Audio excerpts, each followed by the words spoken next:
discussing the Taliban around a table in Tehran. Iran plays host to officials from Afghanistan's neighboring countries. Is this conference a part of Iran's strategy for influence across Central Asia and the Middle East?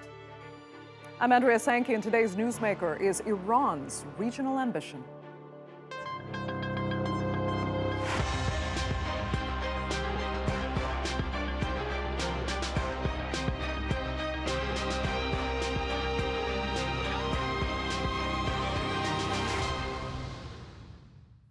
Figuring out Afghanistan's trajectory is high on the agenda of many world powers, and while Western nations have the benefit of distance while considering how to deal with the Taliban, it's a far more pressing matter for Afghanistan's neighbors. Foreign ministers from Pakistan, Tajikistan, Uzbekistan, and Turkmenistan have gathered in Tehran, while Russia and China joined via video link.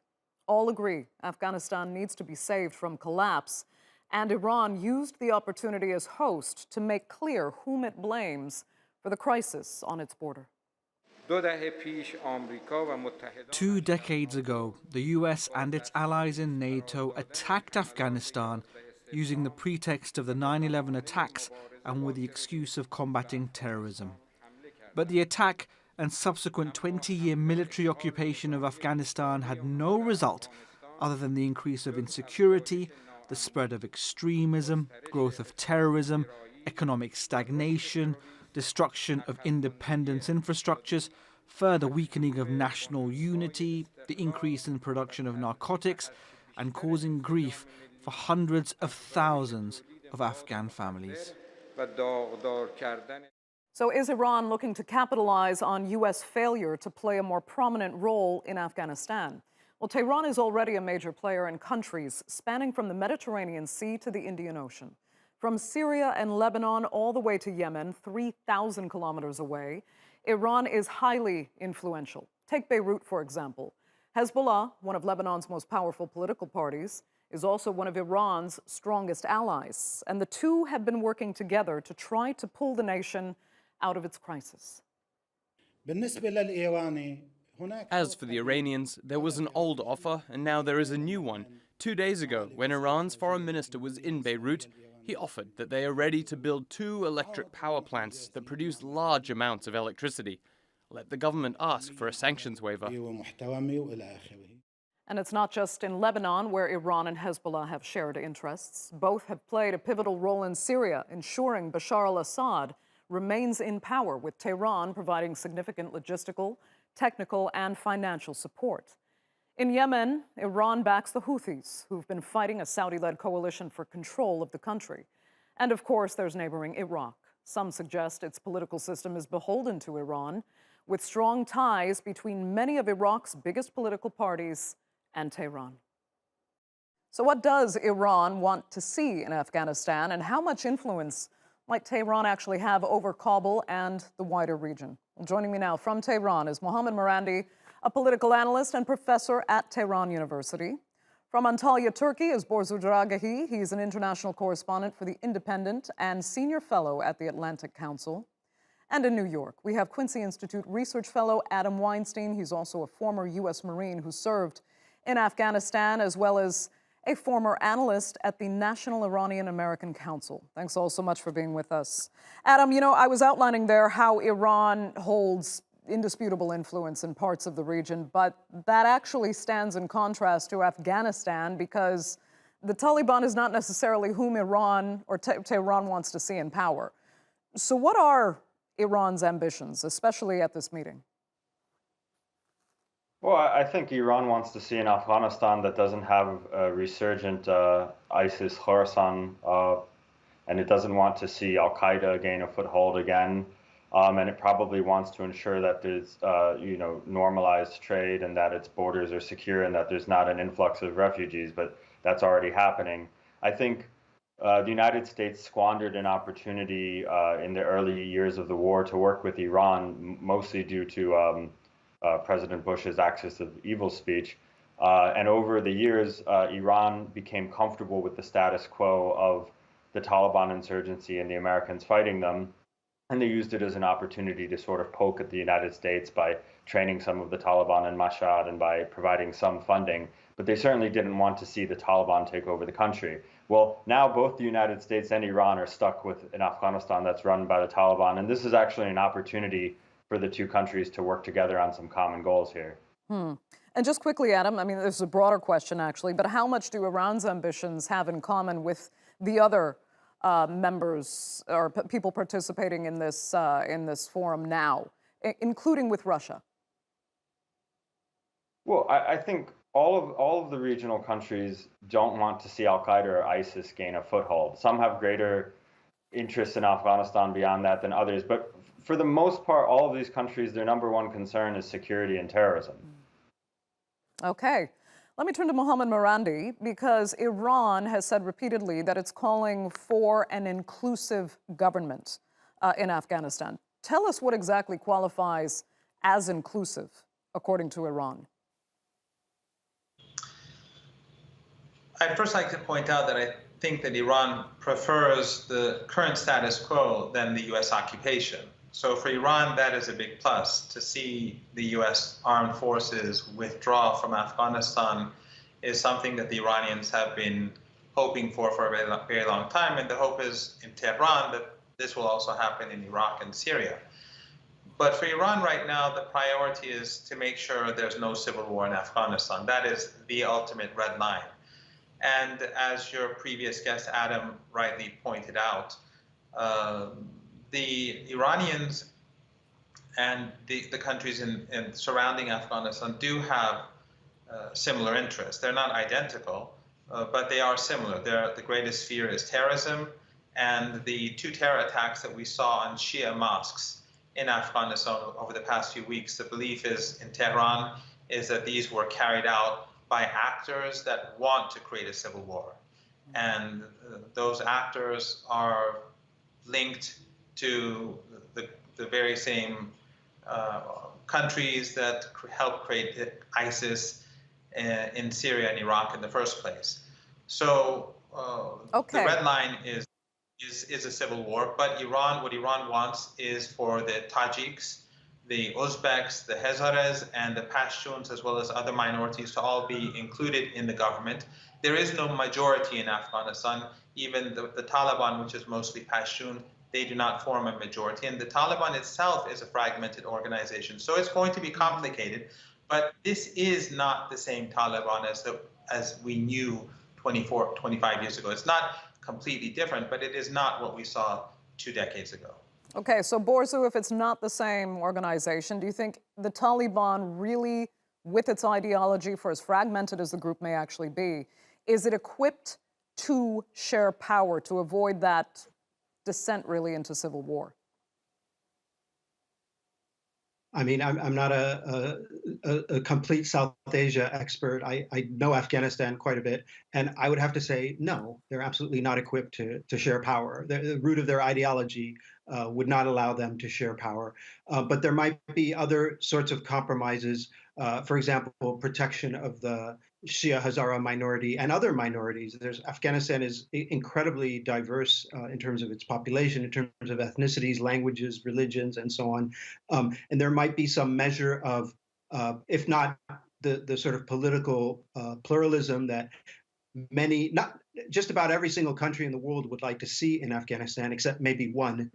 If not a measure of political pluralism, perhaps a sort of pragmatic protection of those minority communities, and as well as some protection of rights for women. I think that would probably be the best that people could hope for under the Taliban.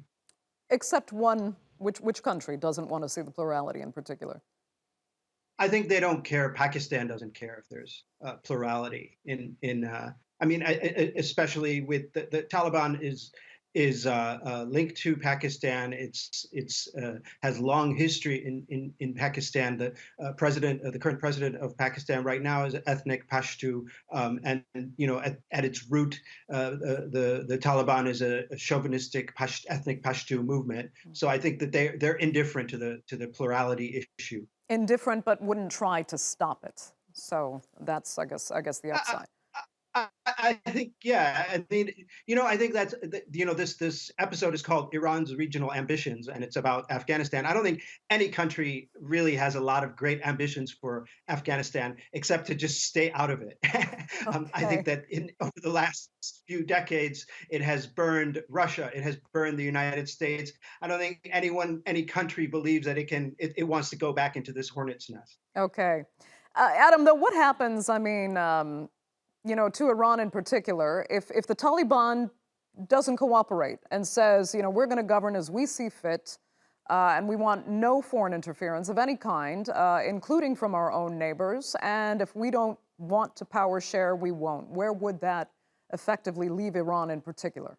I think it's going to come down to security. I think that, going back to what the last speaker said, I actually think Pakistan is very concerned about chauvinistic ethnic Pashtun movements. You can see it by how they react to the Pashtun Tahaffuz movement, and now we see the Pakistani Taliban gaining a foothold. So I think Pakistan has a bit of buyer's remorse right now, actually, with the Afghan Taliban, and Pakistan has concerns about how much control it will have over the Afghan Taliban, and Pakistan has concerns over whether the Taliban have any, interest in disputing the border of the Durand line and so forth. And in fact, I think the reason that Pakistan supported the Taliban in the past is because they found the religious identity of the Taliban less threatening than ethnic or nationalistic identity in Afghanistan. And in the case of Iran, I think they're concerned about the Hazara to some degree and the Shia minority, but that's never been a priority for them in Afghanistan or Pakistan, and I think it gets overplayed a bit. For all of these countries, it comes down to security. Now, granted, would a more inclusive government in Afghanistan probably help prevent a civil war and prevent spoilers from stoking a civil war and perhaps increase the security of the country? Yes. Do I think the Taliban have any appetite for an inclusive government? No. So it's going to come down, at least for regional countries, as to whether they think the Taliban can keep the chaos inside Afghanistan at a manageable simmer. Expand on that. I mean, how worried really are Afghanistan's neighbors, particularly those who are at this conference now? We have to remember only one actually in the region, being Pakistan, ever even recognized the Taliban back in the 90s. They're still waiting for any sort of official recognition today. So really, what are the Central Asian neighbors most concerned with?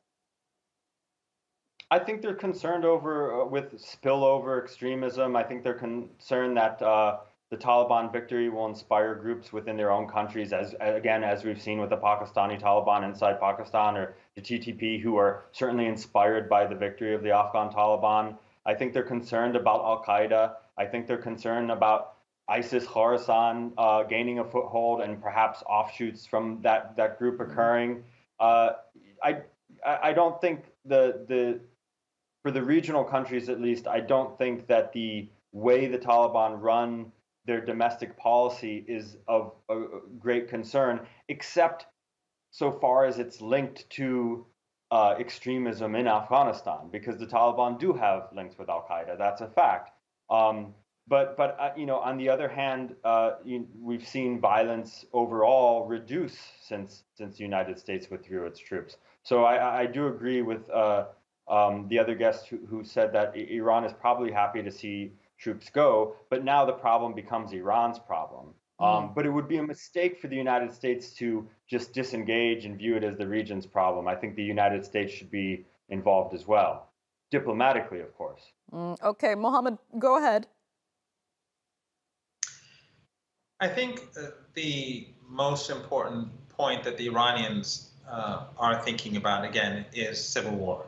So that is the ultimate red line. Again, I stress that is the most important issue. The Taliban is not going to willingly give power, but the Taliban is fragmented. There are two main factions in the organization, and they don't get along. The Pashtuns themselves in Afghanistan are divided. And the relationship between Pakistan and Afghanistan is itself very complicated, as explained earlier. So ultimately, the Taliban will need recognition. It will need international recognition if it wants to get things moving forward. And that is one area in which Iran has leverage. Another area is trade. Explain that, though. How does Iran have leverage there?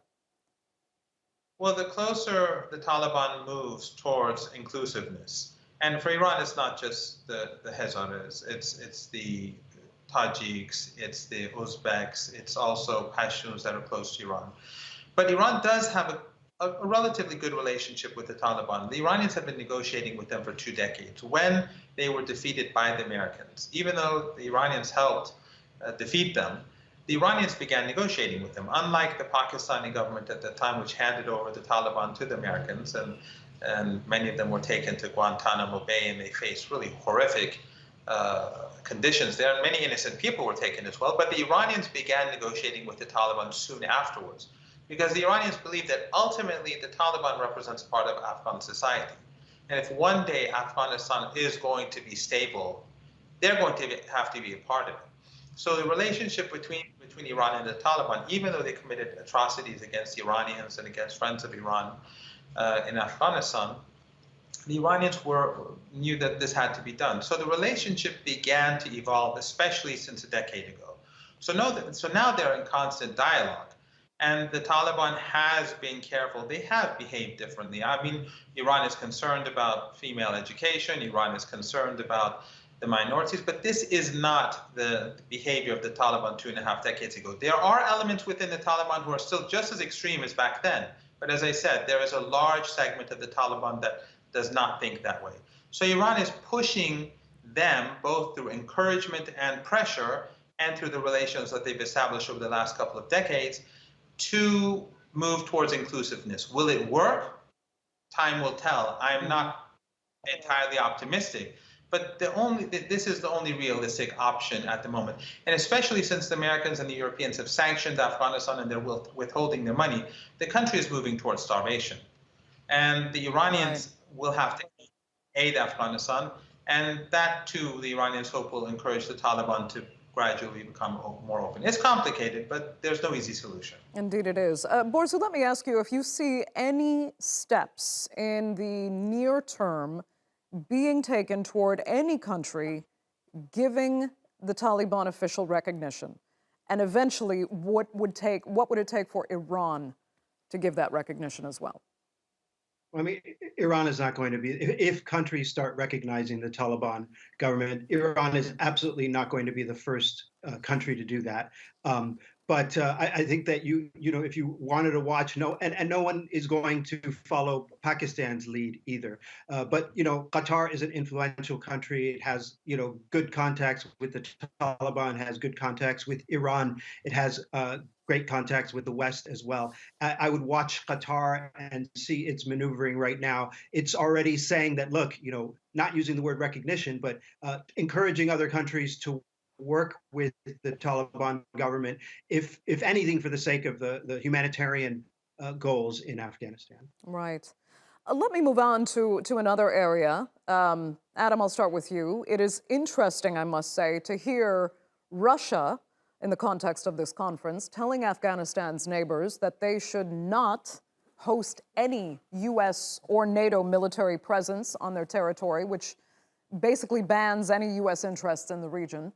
First, if those countries agree, where would that leave U.S. interests?